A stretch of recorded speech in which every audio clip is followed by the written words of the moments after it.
I didn't believe in the supernatural. Not ghosts, not demons, and definitely not January friends.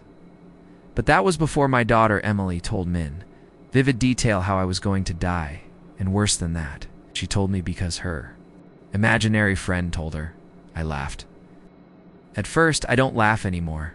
Let me back up a little. We were your typical suburban family. Me, my wife Sarah, and our 6-year-old daughter, Emily. We just moved into a quiet cul-de-sac in the Pacific Northwest, a two-story fixer-upper with creaky floors and lots of character. You know, the kind of place realtors call charming, but the walls feel like they whisper when no one's around. Still, we were happy. Until Emily met him. She called him Mr. Black. It started the second week after we moved in.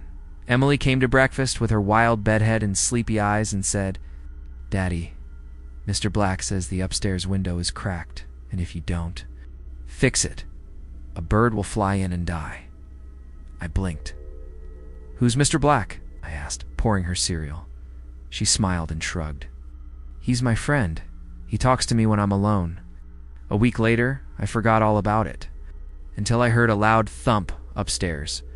I ran to the guest room, and sure enough, a small bird had flown through a barely visible hairline crack in the window and broken its neck against the wall.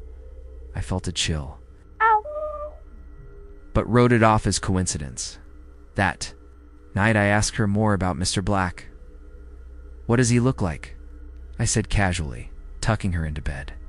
She looked past me toward the corner of her dark room and whispered, "He doesn't like it when people ask what he looks like." That was the first time I felt it. A presence. A subtle weight in the room, like something was listening. I chalked it up to imagination. Kids have imaginary friends all the time, right? But then came the drawings. They were innocent. At first, stick figures. A sun, a house. But one morning I found a crayon drawing that made my stomach drop. It showed a tall figure in black, with a round head and long arms. He stood next to a smaller figure labeled Emily, and another labeled Daddy. But Daddy had red scribbles all over his chest, and 2 X's for eyes. I laughed awkwardly, showed it to Sarah, and we both agreed. Kids are weird. But a part of me, the part I ignored, started to feel watched. It was on a rainy Tuesday when Emily said something I'll never forget. We were driving back from school when she looked up from her seat and said, "Mr. Black says you're going to die soon." I laughed nervously. "What? Why would he say that?" She stared out the window, said the lights will go out, then the blood will come, then you'll be quiet forever. I nearly pulled over. "Emily, where did you hear that?" She blinked at me, confused. "From Mr. Black. He knows everything, even how Grandpa died." I froze. "Emily, you never met Grandpa." "I know. But Mr. Black said he was there when it happened." "My father died in 1991. Car accident, or so I was told." Emily couldn't have known any details. But that night, when I was brushing my teeth, the bathroom light flickered, then went out completely. I thought it was a breaker issue, until red water began to pour from the faucet. I reached down and touched it. Not paint, not rust. It was warm. It was thick. It was blood. I screamed.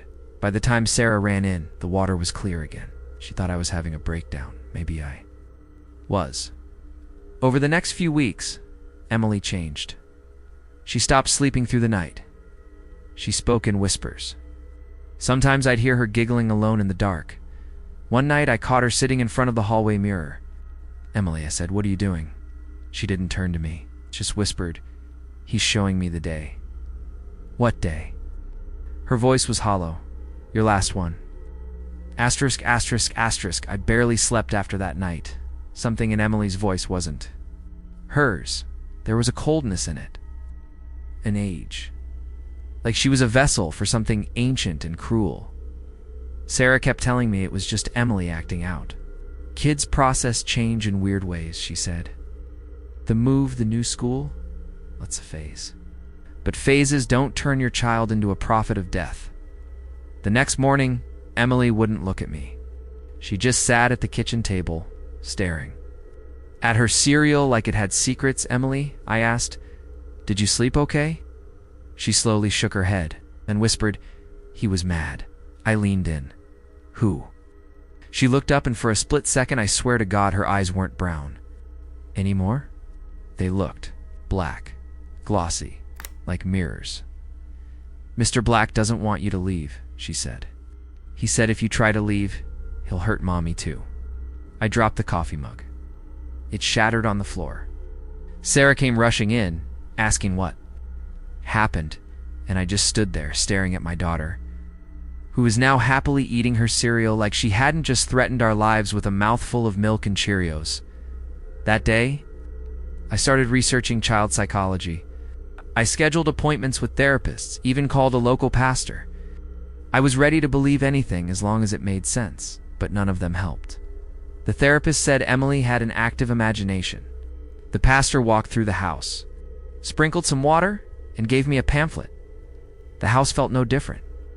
Emily only got worse. That night I woke up to the sound of scratching, not from inside the walls, but from inside our bedroom. In the darkness, I saw a small silhouette. Kneeling at the foot of our bed, "Emily." I called. She didn't move. I turned on the lamp. She was staring directly at me, dragging a crayon in long, harsh lines across the wooden bed frame. "You're almost out of time," she whispered. I rushed out of bed and grabbed her. She screamed, kicked, and suddenly it was like trying to hold a wild animal. Sarah jumped up, and together we calmed her down. She didn't remember any of it in the morning. I looked at the bed frame. The crayon marks were still there, for long vertical lines, and one diagonal slash across them, like someone keeping track of days in a prison cell. I took a week off work. I told Sarah I needed rest, but in truth, I needed answers. I started going through old boxes in the attic, things I hadn't touched in decades. Buried in a crate labeled Dad in 1980s, I found something strange. A small leather notebook with a broken clasp, smelled of dust and rot. Inside were symbols, handwritten notes, Latin phrases, and drawings. Horrible ones. Figures surrounded by fire, circles filled with names scratched out, and a symbol I recognized. I rushed downstairs and opened Emily's sketchbook. The same symbol was drawn on nearly every page, a triangle with 3 black dots and a jagged mouth in the center. My father had drawn it, and now Emily was drawing it too. I flipped back to the notebook. Page titled, "Binding the Bloodline," made my heart pound.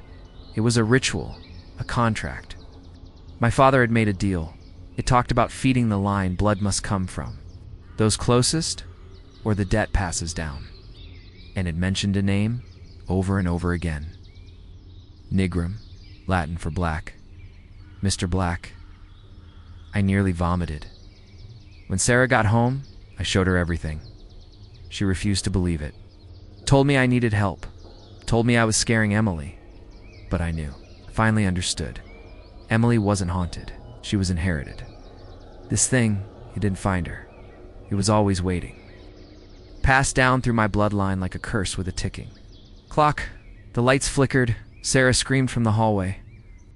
I ran out and found her staring at the mirror, the one Emily had sat in front of. Across the glass, in what looked like ash, someone had written, 3 nights Elieft. I slept in Emily's room that night. She didn't speak, she didn't move, or she just lay there, her eyes open, staring at the ceiling. Around 3 a.m., she sat up and said in a voice not her own, "He tried to break the pact. Your father. He tried to cheat us, so we took him." I was frozen. "We warned him," she continued. "One death every generation. A soul in place of power, and now it's your turn." I asked, voice shaking. "What happens if I refuse?" Emily smiled with someone else's mouth. "Then we take more than one." The next morning I packed a bag. I told Sarah to take Emily and go stay with her sister. I couldn't explain everything. She didn't believe me anyway, but I told her not to come back until I said it was safe. That night, I sat alone in the house, waiting, and as the wind howled outside, as the lights finally went out, just like Emily said they would, then the walls began to bleed, not metaphorically or real. Thick, dark blood poured from the corners, soaked into the carpet, dripped from the ceiling. I sat in a chair in the center of the living room, heart pounding, clutching my father's notebook. "You want me?" I shouted. "Come get me." Silence then. Footsteps, heavy, slow, deliberate, but they weren't on the floor. They were coming from the ceiling, from the attic. The footsteps stopped. Right above me, the attic entrance groaned as the panel in the ceiling trembled, then slowly dropped open. Dust spilled down like ash. I stared at the narrow wooden stairs that now extended into the living room like a tongue. From a mouth, the attic my childhood. Attic felt darker than it should. A void instead of a space, I climbed. Each step groaned under my weight like the house. Self didn't want me to go up. When I reached the top, I saw nothing at first, just blackness. Then, shapes. The attic was filled with drawings. Thousands of them, scribbled pages stapled to every wall, flapping slightly in the breeze from an unseen draft. Crayon, ink, charcoal images of shadowed men, burning eyes. Twisted smiles. At the center of the attic floor sat a single child's chair, Emily's, and behind it, standing perfectly still in the darkness, something tall, something black. I couldn't make out a face. I couldn't even tell if it had one, but it was there, just beyond the edge of visibility, like a hole in the world. "I'm here," I said, my voice shaking. Silence, then a whisper, not from the thing, but from everywhere around me, through the walls, the floor, my own bones. "The blood must be balanced. I won't let you take my daughter." Another whisper, then offer another. I opened the notebook again, flipping to the last page, in my father's handwriting. It read, "Only through choice can it be bound anew. Refuse," and the line ends in fire. The line ends in fire. I realized then it didn't mean literal. Fire. It meant destruction. Madness. Loss. If I didn't choose, this curse would take Emily, Sarah, and eventually more. I closed my eyes and whispered, "Take me." The shadow didn't move, didn't react. I said, "Take me instead." I screamed. Standing, and finally it moved.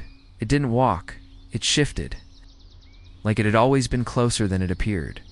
It rushed at me, swallowing the space between us in an instant, and suddenly, I was falling. I woke up on the floor of the living room. It was morning. The attic was closed. No blood on the walls, no drawings, no sign anything had happened at all. Was it a dream?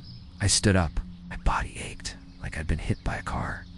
My fingernails were blackened, my shirt soaked in sweat. I rushed outside, dialed Sarah. She answered. They were okay. Emily was fine. She had slept peacefully for the first time in weeks. When they returned home later that afternoon, Emily ran up and hugged me tightly. Then she whispered in my ear, "Mr. Black says thank you." My blood turned to ice. "You don't see him anymore?" I asked. She shook her head. "He said he's going away now. He said you paid the price." That night, I sat alone in the backyard watching the sun set. I should have felt peace, but I didn't. Something was still wrong. I could feel it, like a piece of me was missing. I went inside and opened the notebook one more time. There was new writing on the last page. Not my father's, not mine. In fresh black ink it read, "A soul in place of power. One must take the throne." And beneath that, a new name had been written in shaky block letters. Emily Black. I ran to her room. She was asleep, but the face looked pale, and in her hands she clutched something. I gently pried it free. It was the crayon drawing, the one from weeks ago. The one with her, Mr. Black, and me with the red scribbles over my chest. Only this time, I wasn't in the drawing at all, just Emily, and next to her, a figure even taller than before, his hand on her shoulder. I don't know what I invited in. I don't know what bargain was actually made. All I know is this. My daughter doesn't talk to Mr. Black anymore, because now she is Mr. Black. Or maybe she's what comes after him. Asterisk, asterisk. I didn't sleep for days after that. Every time I closed my eyes, I saw it again, that name, written in black ink. Emily Black. I kept telling myself it didn't mean anything, that the nightmare was over, that I'd paid the price and saved her. But deep down I knew I hadn't saved anything. I had only delayed it, or worse, transferred it. Emily changed again. Not in the obvious ways. She still smiled, still played, still hugged me every morning. But it wasn't her smile anymore.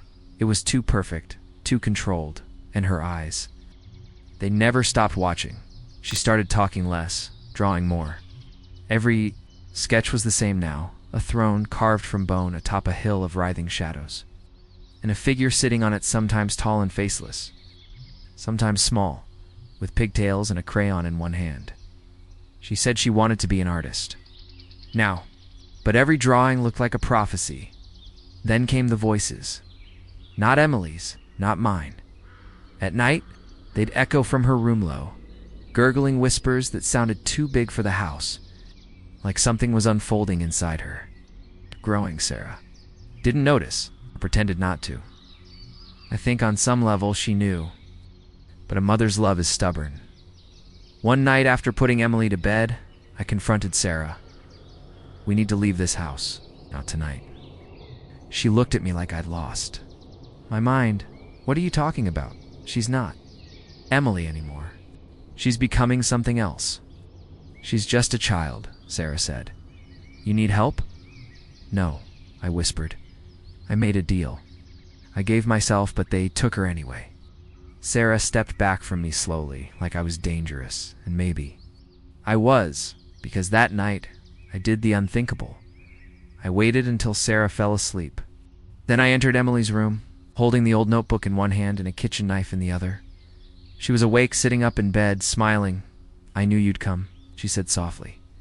I didn't answer. I stepped closer. She didn't move. She didn't flinch. Do you think you can undo it? She asked. I raised the knife. She laughed, a deep, ragged sound that did not belong to a 6-year-old girl. Foolish little man. You're not here to stop it. You're here to complete it. The pages of the notebook fluttered violently. Every light in the house exploded at once. Emily's mouth opened wide to wide, and a black fog poured from her throat, swirling around me like a hurricane of screams. I couldn't move, couldn't breathe. And then I saw it. In the center of the storm stood the real Mr. Black. Not a shadow, not a figment, but a being towering. Ancient. With limbs that didn't bend right, and a head that shimmered like a void in space. You tried to break the chain. It hissed. You passed the debt, but the line must still hold. I gave you my soul. I screamed into the dark. Take me. He moved closer. The darkness around him pulsed like a heart. You gave your life, he said. But a soul must reign. He looked toward Emily. She is pure, cut, a perfect vessel. I fell to my knees. Please, I whispered. Don't take her. The thing paused, then reached out a massive hand and touched my chest. Suddenly I was back in the living room, gasping, covered in sweat. Or blood. Or both. No Emily. No shadows. No Sarah. Just silence, then footsteps. Sarah entered the room holding Emily's hand. Her face looked pale. Confused. What happened? She asked. Emily just smiled. That was 3 weeks ago. The house is quiet now. It's quiet. Sarah's gone to stay with her sister again. She says she needs space. I don't blame her, because things are different now. I don't hear the voices anymore. I see them, in the reflections, in the corners, in my dreams. And Emily. Emily isn't Emily. She calls herself Black. She draws circles in chalk on the basement floor. She doesn't play with dolls. She lines them up like an army. She talks to things I can't see, and sometimes I answer. Last night, I asked her if she remembered anything about that night. She smiled and said, Daddy, you gave me the kingdom. I don't know what she meant. Not really, but this morning the entire backyard was covered in symbols. Burned into the grass. A throne. And my name crossed out. So now I sit here, alone in the attic, my father's notebook. In front of me, a knife on the floor. The door bolted shut, and downstairs, I hear footsteps, small, deliberate, coming closer. This isn't a story about how I died. That part already happened. This is a story about what comes next. Because I was never the sacrifice. I was the offering. And Emily. Emily is the god now. Asterisk, asterisk. Thanks for watching this terrifying, scary story. Hoped you liked it. If you watched till the end, please comment scary. If you've ever had a creepy experience, let us know in the comments below. We'd love to hear your stories. As well as, please let us know where you watching from. Don't forget to like, share, and subscribe for more spine-chilling tales. Last but not the least, before leaving, please check out the horror story ebook. Link in the description. See you in the next one. Till next time, stay safe and stay out of the shadows. Good night.